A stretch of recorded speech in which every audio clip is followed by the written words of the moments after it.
14 দিনের কঠিন যুদ্ধের অবসান হলো। মাত্র 39 বছর বয়সে জীবনের ইতি টানলেন অভিনেত্রী সীমানা।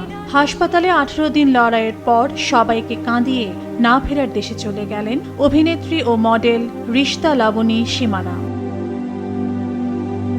আজ সকাল 6টায় রাজধানীর একটি হাসপাতালে চিকিৎসাধীন অবস্থায় মারা যান। তার মৃত্যুর খবর নিশ্চিত করে ছোট ভাই এজাজ বিন আলী জানান, মে মাসে স্ট্রোক করলে মস্তিষ্কে রক্তক্ষরণ দেখা দিলে ন্যাশনাল ইনস্টিটিউট অব নিউরোসায়েন্স হাসপাতালে 8 দিন চিকিৎসাধীন ছিলেন সীমানা।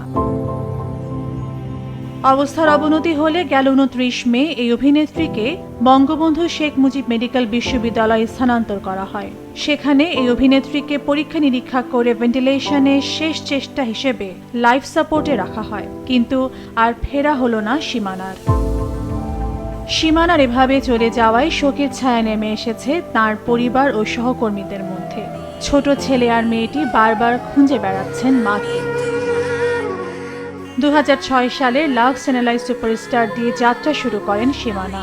এরপর দারুচিনি দ্বীপ দিয়ে বেশ প্রশংসা কুড়ান। বেশ কিছু নাটক করে দর্শকদের প্রিয় হয়ে ওঠেন সীমানা। পারিবারিক কারণে 2016 সাল থেকে কাজ থেকে বিরতি নিলেও গত বছর থেকে আবারও কাজে ফিরেছিলেন রিশতা লাবণী সীমানা। তাবাসসুম আহমেদ, মাছরাঙা নিউজ ডেস্ক।